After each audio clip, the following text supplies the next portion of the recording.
কসবা কাণ্ড নিয়ে ইতিমধ্যে রাজ্যে শোরগোল পড়ে গিয়েছে। সাম্প্রতিক সময়ে যদি দেখা হয়, এই কসবা কাণ্ডে এখনো পর্যন্ত 4 জন গ্রেপ্তার হচ্ছে, যার মূলে রয়েছে অর্থাৎ পালের গোদা মনোজিৎ মিশ্র, যে কিনা শাসক দলের একজন ছাত্র নেতা।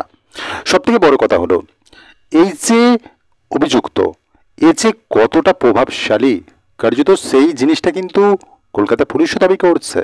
এই মনোজিৎ অত্যন্ত প্রভাবশালী।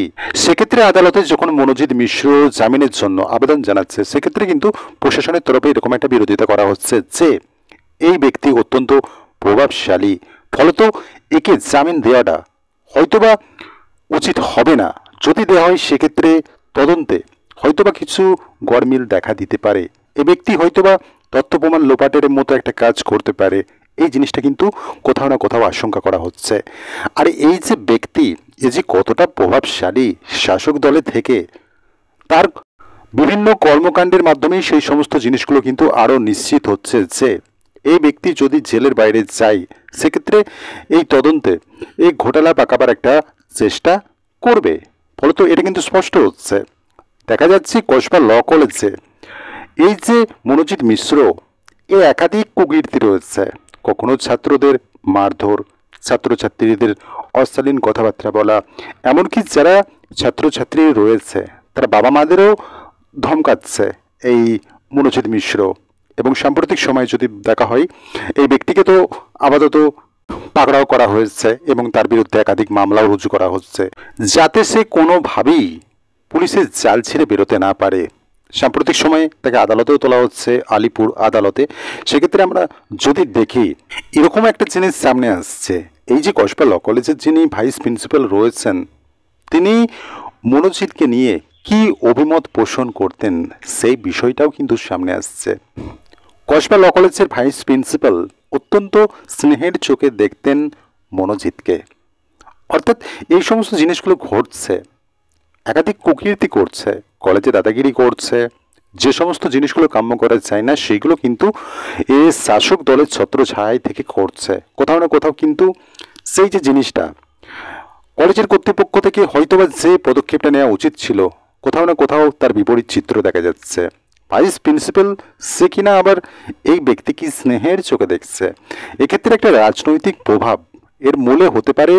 একটা রাজনৈতিক প্রভাবের কারণেই কিন্তু কার্যত এই সমস্ত ব্যক্তিরা হয়তো বাধ্য হয়ে, কিংবা হয়তো নিশ্চয়ই এর মধ্যে কিছু কারণ তো অবশ্যই রয়েছে, কেনই বা এতটা স্নেহের চোখে দেখবেন যে কিনা একাধিক কুকীর্তি করে বেড়াচ্ছে কলেজে, তারপরেও তাকে কেন এরকম একটা জায়গায় রাখা হবে।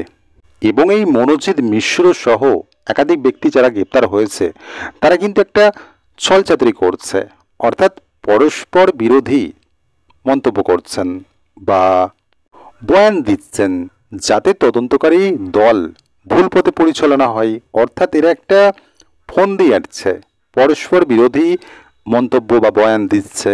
সেক্ষেত্রে তদন্তকারী দলকে মিসলিডিং করার একটা প্রয়াস কিন্তু এরা করে চলেছে। সেই জিনিসটাও কিন্তু বোঝা যাচ্ছে, বা এই জিনিসটাও কিন্তু প্রশাসনের তরফে ধরা গিয়েছে বা ধরেছে তদন্তকারী দল। এরা চালাকি করছে, কোথাও না কোথাও এরা জাল কেটে বেরোবার মতো একটা প্রয়াস করে চলেছে। স্বাভাবিকভাবেই যে কোনো অভিযুক্ত চেষ্টা করে প্রশাসনের জাল ছিঁড়ে বেরোতে, সেক্ষেত্রে এটা তার স্বভাবসিদ্ধ একটা বিষয়।